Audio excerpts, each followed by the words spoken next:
Dieu est bon et merveilleux. Il nous a parlé beaucoup avant même que je ne passe ici.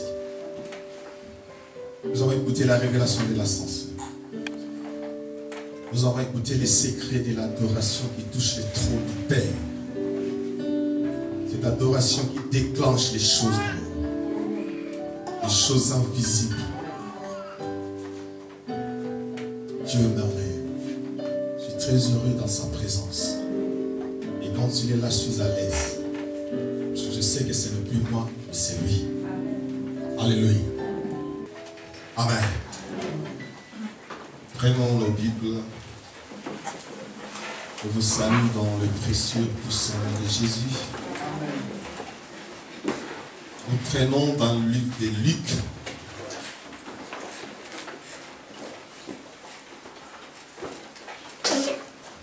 Nous ouvrons Luc chapitre 7.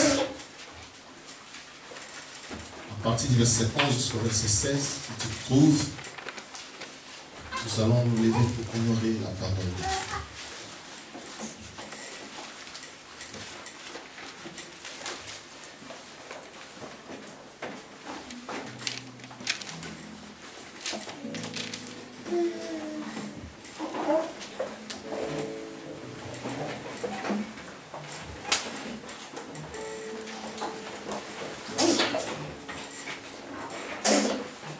Chapitre 7, dans le livre de Luc, à partir du verset 11 jusqu'au verset 16.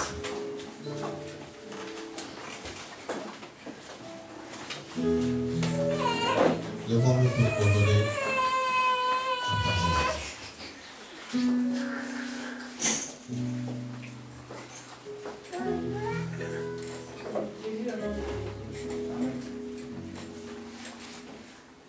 Amen. Le jour suivant, Jésus alla dans une ville appelée Naïm. Ses disciples et une grande foule faisaient route avec lui. Lorsqu'il fut près de la porte de la ville, voici, on portait en terre un mort, fils unique de sa mère, qui était veuve. Et il y avait avec elle beaucoup de gens de la ville. Le Seigneur, l'ayant vue, fut ému de compassion pour elle et lui dit, « Ne pleure pas. » Il s'approcha et toucha le cercueil. Ceux qui le portaient s'arrêtèrent. Il dit, « Jeune homme, je te le dis, lève-toi. » Et le mort s'assit et se mit à parler. Jésus le rendit à sa mère. Tous furent saisis de crainte et ils glorifièrent Dieu, disant, un grand prophète a paru parmi nous et Dieu a visité son peuple. Parole de Dieu. Amen. Amen. Amen. Prenons place.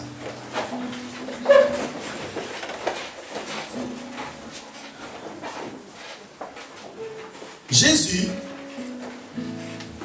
après avoir guéri le serviteur du centenier, ce centenier romain qui avait son serviteur gravement malade, les anciens qui étaient dans la ville ont prié Jésus de guérir ce serviteur à cause des bienfaits que ce centenier faisait dans la communauté des anciens parmi le peuple. Et Jésus, non seulement puisqu'il a écouté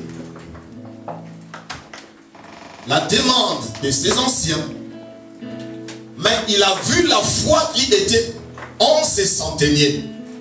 Puisque les centeniers n'étaient pas juifs, il était un romain, c'est-à-dire païen, mais il avait n'est-ce pas, une foi qui a étonné Jésus. Et Jésus, voyant la foi de cet homme, il a exaucé son vœu. De loin, il a ordonné à la maladie de quitter son serviteur. Et à l'heure même, le serviteur du centenier était guéri. Et tous les gens qui étaient aux alentours ont vu ce qui s'est passé. Et Jésus peut ordonner de loin à la maladie de quitter un corps. Et la maladie quitte le corps. Tous ont vu ce miracle. Tous étaient dans l'étonnement. tous étaient dans la joie de voir ce que Jésus a pu accomplir. Ce qui est impossible aux hommes est possible à Jésus. Le miracle était accompli. Jésus n'avait pas besoin de se déplacer pour aller toucher cet homme. Mais de loin, il a ordonné. Et la guérison était arrivée dans la vie de cet homme. Alléluia. Et la foule a vu ce qui s'est passé. Dans l'étonnement, tous commencèrent à suivre Jésus.